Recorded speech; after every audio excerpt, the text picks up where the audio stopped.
Yo, it's your boy Logos, and today I'm going to react to Thomas Sowell talk about how to spot a lying intellectual socialist. I feel like this information would be pretty useful nowadays, especially if you're someone who used to, plan on going to, or currently goes to a university in the West. In my opinion, and from my experience, a lot of the professors, especially at their early stages when you're an undergraduate, they have some touches of socialist ideology in their teachings and their mindset. And they're not just using class warfare, they're using racism to do that. And they're actually using the racist history of slavery and other racist things like Jim Crow and other such acts, or I don't know, the legislation, to have this mindset of all of the Americas was racist. And that the reason that black people aren't where they want to be now is because of racism. It's not because of our own actions. And we don't need to take accountability for what we do. Instead, we need to point the finger at the government and demand the government to pay us back for what they did 200 or so years ago. And I think that's just ridiculous. So let's get into this video because I think it has some valuable information. The clip you are about to watch is taken from the channel Democracy Now! Professor Richard Wolff is in full support of universal healthcare proposed by Bernie Sanders.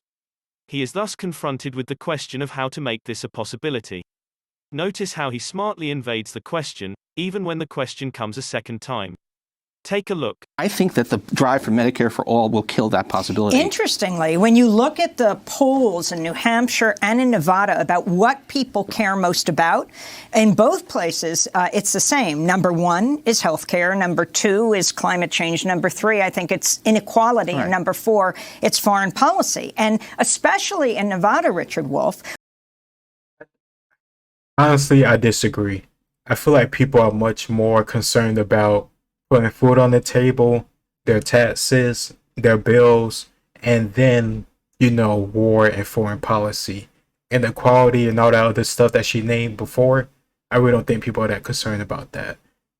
I can't worry about inequality and all this other stuff if I can't feed myself. If I worry about my children, well, my future children being able to survive and be happy or sustainable or be fulfilled. I don't like having to worry about our country falling apart due to debt or inflation. I don't like the idea of our country falling apart because our president is inept and incompetent. That's much more my concern nowadays than the stuff that she mentioned. But that's just me. What's interesting is you had a very powerful union, the culinary union, where they were offering excellent health insurance to their workers, and yet their workers overwhelmingly, the rank and file, bucked the leadership and said, even if we're getting great health care, we have family members who are not, loved ones who are not, and ultimately we want Medicare for all. So explain this discrepancy. Paul Krugman is saying it's not realistic.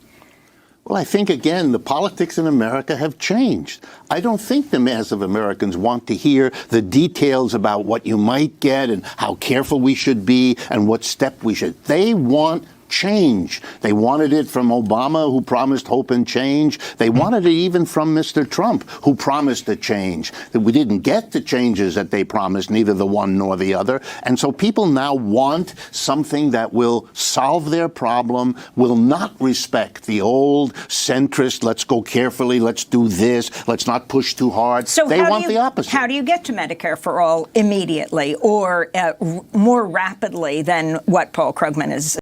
Okay, I was going to wait a little bit, but I don't like the idea of the government rushing into anything, especially a government program, especially something as big as Medicare.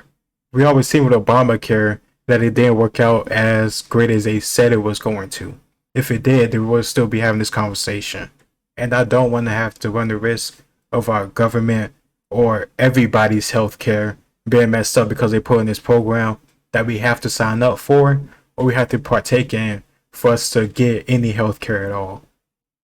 I'm very, very cautious about us sliding into socialism completely, and though I do acknowledge there is some socialist type programs that are beneficial and that we do currently have. Because I do recognize the fact that our society as a whole must, for the most part, be stable. You can't have everybody be poor and impoverished. If that happens, you'll have a revolution eventually, and nobody wants that. that just leads to blood, destruction, and our country as a whole falling apart. That's why I don't understand some people pushing for a civil war, especially leftists. You the people that protest against guns, but you want to have a civil war? Stop. Stop.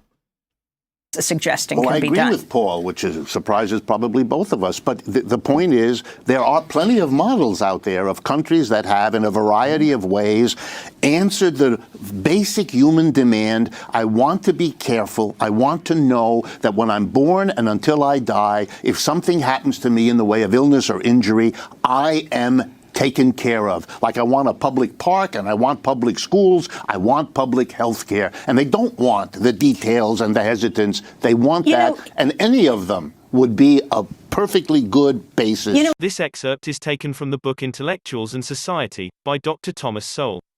Like everyone else, intellectuals have a mixture of knowledge and notions.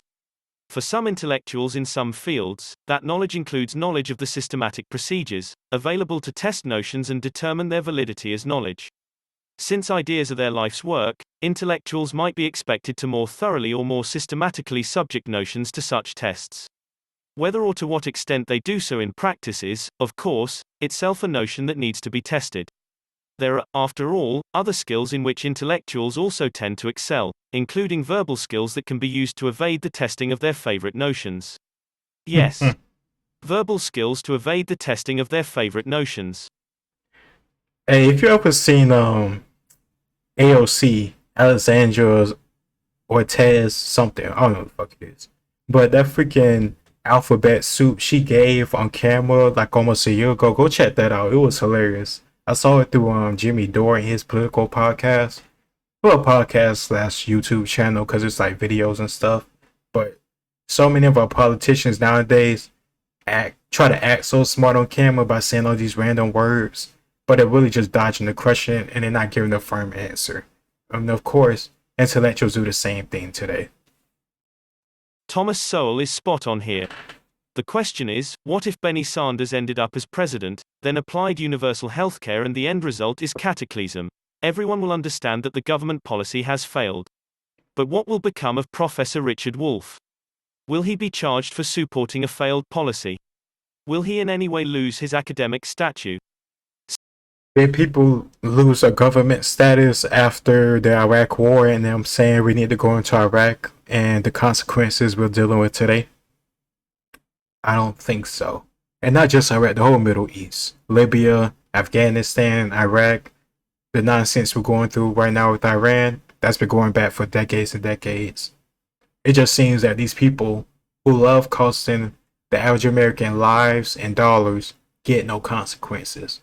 It is the average middle class son and daughter going off to war. But the people in power who sends them off and writes the checks and sign the documents to let it be legal don't pay any consequences. If anything, they get paid for it through the ties to the military-industrial complex. Still from the book, Intellectuals and Society, Thomas Sowell explains. Intellectuals, in the restricted sense which largely conforms to general usage, are ultimately unaccountable to the external world. The prevalence and presumed desirability of this are confirmed by such things as academic tenure, and expansive concepts of academic freedom and academic self-governance. In the media, expansive notions of freedom of speech and of the press play similar roles. In short, unaccountability to the external world is not simply a happenstance but a principle. John Stuart Mill argued that intellectuals should be free even from social standards, while setting social standards for others. Not only have intellectuals been insulated from material consequences, they have often enjoyed immunity from even a loss of reputation after having been demonstrably wrong. Please don't forget to like, share and subscribe. And visit the website for more information. See, that's a crazy video.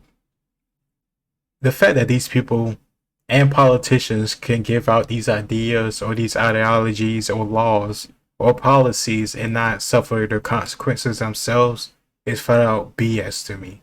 At least back in the olden days, you had your like president slash king or emperor or Kaiser or whatever freaking name you want to give him or title. They'll go out with the army and they'll possibly die with you.